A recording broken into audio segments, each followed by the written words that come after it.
The Athene Real Talk Podcast explores controversial ideas to stimulate debate and active thinking. These ideas do not always reflect Athene's personal views.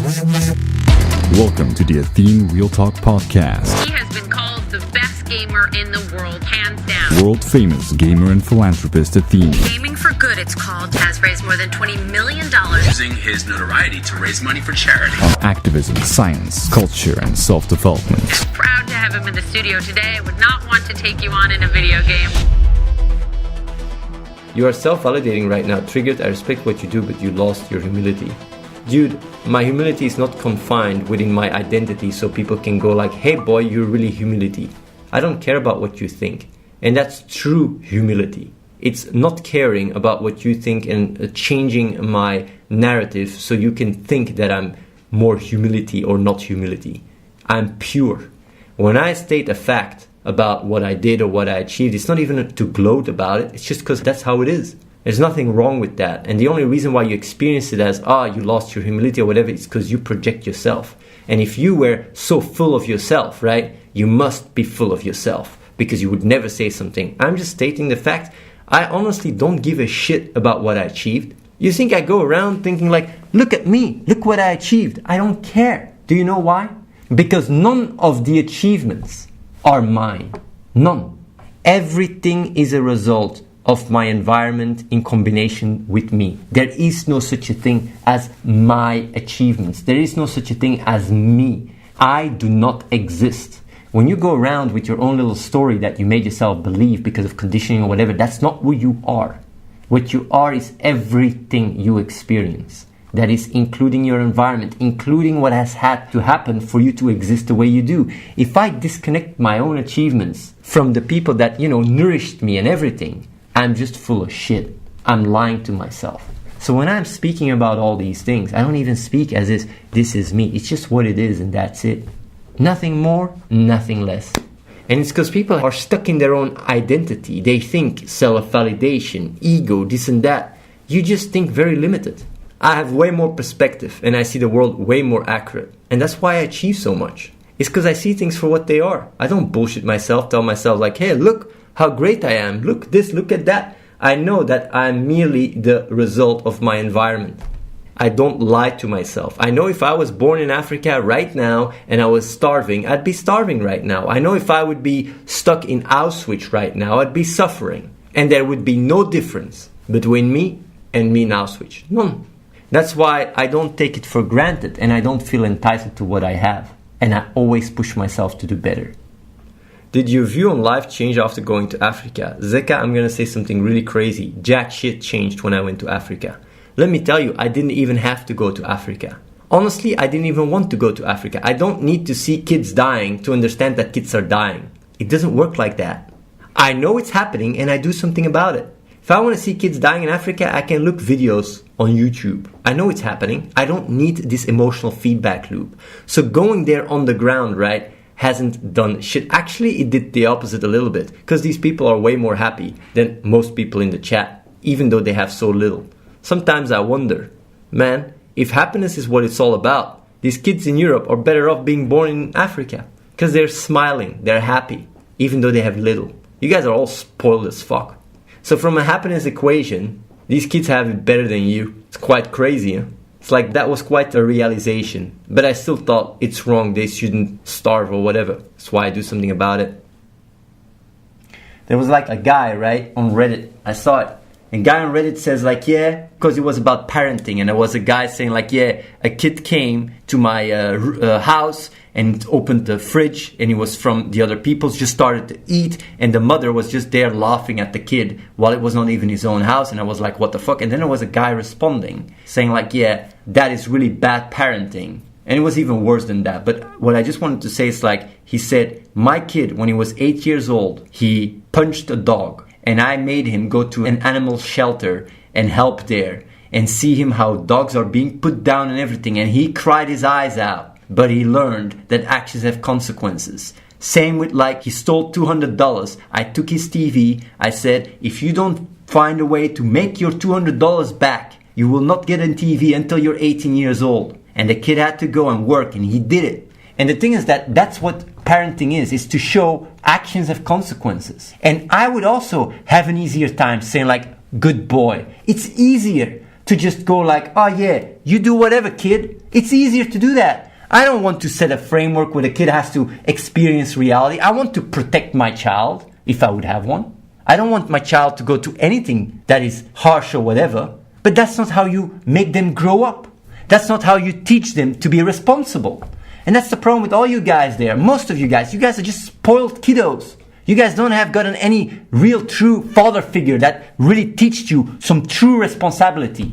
To the point where you just assume it's fine to sit on your ass, let kids die around the planet. You don't care because you've never learned to care about these things. Well, that's where I come. Same with eating meat. You've not seen the animals get slaughtered in front of you. See what the actions, the consequences of your actions. You guys don't know. You've not learned it. You guys are spoiled kids. So the reason why I'm saying this stuff, right? The reason why I'm so direct is because I want to be a true father to you guys. And being a true father is not just always smiling and making sure you guys feel happy and gundy. Because you know what? You're going to pay the price later when you grow up and when reality kicks you in gear. Because if you're not prepared for that, it's going to be a lot more hurtful than me giving you guys a little reality speech, rekkage online from a stranger. So be happy that I'm not playing the nice guy card. Oh, look at me, how nice. Be happy that I'm telling you guys to, get your fucking life together. See that your actions have consequences. Be consistent. Be happy that I'm giving you guys these reality checks because you guys are sleeping. You guys are not thinking about the future. Because you can't, because everybody is taken care of. I will tell you guys something. It's about ethics and morals, right? Just to give you guys a little glimpse of the level of hypocrisy you guys indulge every day. If you walk outside and you see someone in need and you don't call 911, in certain countries, the inaction is a crime. The lack of action in certain situations is seen as a crime. If you are a mother of a baby and you don't feed your child and you neglect it, it's seen as a crime. Inaction can be seen as a crime. So when people use inaction to justify like, hey, but it's not the same as taking action and doing pain, inaction is not the same as taking action, doing pain. In certain countries, and in many countries, definitely when it comes down to your kids and stuff, inaction is also, a crime. It has consequences, and definitely when you have a sense of responsibility. Same with like, if you don't fill in your tax forms, it's a crime. You could say like, yeah, but I was just sitting on my sofa doing nothing. No. Inaction is not a getaway card. So then what is it that defines whether you do a crime or not? When you don't feed your child, the crime is your kid dies. It's starving. So where do you draw the line? Say, yeah, but it's your kid. What if it's your neighbor? Their parents left and you know your neighbor kid is there. What if it's a kid in the basement?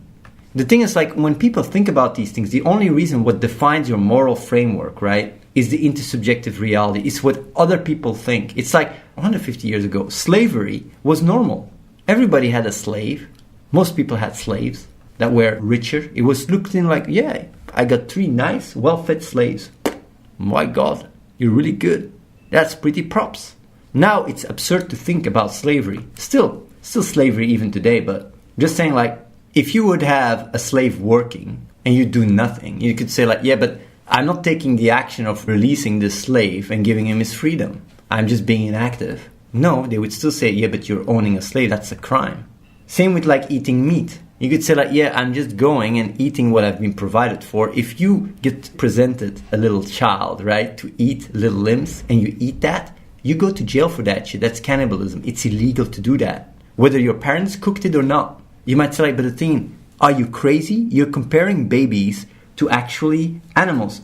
What I'm not doing here is comparing babies to animals, to slavery or whatever. What I'm just saying is like, when you think about consistency and the consequences of your actions, you gain more perspective. And it's about the arguments you use to take away your responsibility. Like, yeah, but when I get cooked food, it's not me that cooked it. Therefore, it takes away my responsibility from me eating the food. That is the problem. That is the flawed logic. You push away your responsibility and you use the intersubjectivity to do so. And it's hypocritical. It's a lie. It's dishonest. All of you guys are in a better position than anyone ever in the history of mankind to help other people. Saving a life, even during the World War II, put your life more at risk than you saving 100 in Africa. Yet, it's more frowned upon to not have saved a life 50 years ago during World War II than you being just passive in a potato. But the reason why it's more frowned upon, it's not because it's worse or it's not worse based on reality and fact, but based on the intersubjective reality. Your moral compass is merely defined by what other people think. It's insane. So when you start looking at defining your moral compass more on reality, you guys are all a bunch of hypocrites. And that's why when I push myself like crazy and I do good, and I try to every day, for all day, push myself to do the best in the world, even I still live a better life than someone in Africa right now. And you guys too. The level of comfort you have to sacrifice isn't even that much. I'm quite happy and fulfilled. Sometimes people come to me, even when I went to the US, Save the Children, people come to me and say like, where do you get the energy, Athene, to keep working, to be so motivated, to be so driven? Well, I'm saving fucking lives. I mean, if I was a miner in China, providing for my children, and mining 14 hours a day in bad conditions, that's a lot harsher than the life I live. I get to sleep in a nice warm bed. I have food. I don't have to worry about my safety. You guys take so much shit for granted and are entitled to so much things. And at what cost? The price the world pays for your spoiledness and your lack of initiative is insane. It's bigger than ever because the impact you can have is bigger than ever. So yeah, people like to sometimes say inaction or whatever. It's not an excuse. The world is a shithole. You can do something about it. You do something about it. End of story. Nothing more, nothing less. And you guys know it's true what I'm saying. And you know what's crazy, right? You might say, I don't have the energy. I'm lazy. If I drop you right now in Syria, right? You would have all the energy in the world. If your choice of being a spoiled little kiddo is taken away, you can be a machine. All that shit that is stopping you from being this person, this best version of yourself that can really do so much good without paying so much even a price, is just that little layer of choice and spoiledness to get away with it. It's so disgusting and hypocritical when you think about it. It's insane. And saying I guess I am or I guess this, like confirming it is not good enough. You gotta take responsibility for the consequences of your actions. It's not about just saying like, okay, that's fine. Yeah, okay, Athene, it's true. Okay, I live on my... No, you cannot just admit that you're letting your kids starve and then it's fine. No, you do something about it. Whether you are lazy or whether you don't want to do it or whether you don't feel like doing it. And that's how I operate. I don't wake up and think, what do I feel like doing today or what do I believe? I believe, that the world is a shithole. Overpopulation. No. It's lies, lies, lies, lies. Reality is simple. Actions, consequences. And so once you start looking at it like that, oh shit, things become very easy and you just act whether you want it or not. Take this in. Everything else is an excuse. How do you guys give money? Are you just trying to save all the kids in Africa, knowing they will have kids who will most likely also have a shit life and big change of dying? Or do you go on a more sustainable type of giving? Okay, I will answer your question in two ways. First of all, it's not these kids are going to have kids and they're also going to die. That's really absurd. Do you know South Korea, right? Which is one of the more developed countries now. Same with Singapore, one of the richest. Were also developing countries in the past. Not even that long ago. So when you have this idea, like some of the biggest growing economies are in Africa, when you say that shit, right, to justify that kids can just die, you're a hypocrite. And it's also very asshole to say. Secondly, it doesn't mean you don't go about it in a sustainable way. Of course, sustainable type of giving is definitely the way to give. It has to be sustainable, but one does not go against the other. They go hand in hand. If you were a fantastic hitman and could make more change in the world by killing people and donating the money more than anything else 10 times, would you do that instead? I like these kind of questions. You know why? Because I can show how absurd they are without giving a stupid answer. Let me give you an example. Because I love it. It's about hidden premises. I love these kind of ethical, stupid questions that are performative, contradictive from the get-go. And I will give you another question that is even better. If I could save 10 kids instead of one, would I save 10, 1 or none? If the action that I have to take would save 10 kids instead of 1, would I take action to save 10 and not 1? Or would I not take any action at all? Because it's very easy to boil it down to that. Like, would I kill? Would I do that? Would I do that? I would say like, yeah, if this is 2 buttons and I would smack one button, I could save 10 kids and one would die. Or I wouldn't press the button and then these 10 kids die. Of course I'm gonna press the button, right? I don't want these 10 kids to die. It's like the trolley thought experiment with the train. Is the inaction worse than taking action and being responsible for the death of one? It's literally the trolley problem. But like now, let's take it a step further. Because even the trolley problem is a very artificial one. It's a very simple one for me. I would press the button. But now, give it a twist. What if you gotta kill one baby and that baby gives the organs to 10 other babies and then these 10 babies are alive but that one baby dies? Would I do that? I would say no. So like, yeah, that's contradictory, right? I mean, that's absurd. Like if you would do the trolley problem, then you're just being biased emotionally. I would say no. Why? Because the act of doing so has to be part of the premises, which also includes the ripple effect. If I would even preach that kind of behavior, people would think I'm a crazy psycho. It's same with alcohol. Alcohol is not good for you. But would I ban alcohol? No. Why not? Because banning alcohol will bring about more consequences and repercussions of people being addicted, creating more criminality, than leaving it the way it is. So the action itself has to be taken into equation. So like with your question of the hitman, right? If I would be an icon and I would be a hitman, that on itself would cause a ripple effect where people would start becoming hitmans for worse reasons. And that also has to be taken into equation. And that on itself would make me being a hitman, even if it is better for me to save more lives, minus EV, because the ripple effect on other people also has to be taken into account. Same even for making the argument. And that's why I'm explaining it that in depth. Because then you understand that, utilitarianism, or whatever you want to call it, it's not that great. Let me tell you why. Because it thinks way too much one, next. It doesn't take true perspective. Because if you take true perspective, you got to see what are the ripple effects of your utilitarian actions to other people that are not utilitarian. How does that ripple? How does that rub off on them? Because if that has a negative consequence, you, as someone that really looks at the consequences of your actions, have to take that also into the equation. It's the lack of seeing hidden premises that makes people have these flawed ethical questions. I think, I gave a really, really, really in-depth answer to your question.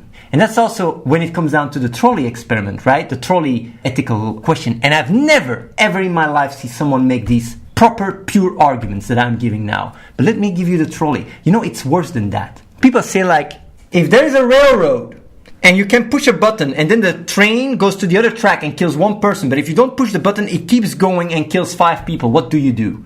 It's worse. You guys are in a worse spot. You don't have to choose between saving 5 lives or killing 1. You guys have to choose between saving 1 million or sitting on your ass and living your comfy lifestyle. The world is filled with situations that are incredibly worse than the trolley experiment. You're not in the ethical dilemma where you have to kill 1 person to save 5. You're in the position where you can choose between giving up some of your comfort and saving thousands, and yet still you're sitting behind your PC, living your hypocritical life. Even asking these questions is a disgrace. Subscribe to youtube.com/AtheneWins. Watch the live stream at twitch.tv/AtheneLive and follow The Real Athene on Snapchat.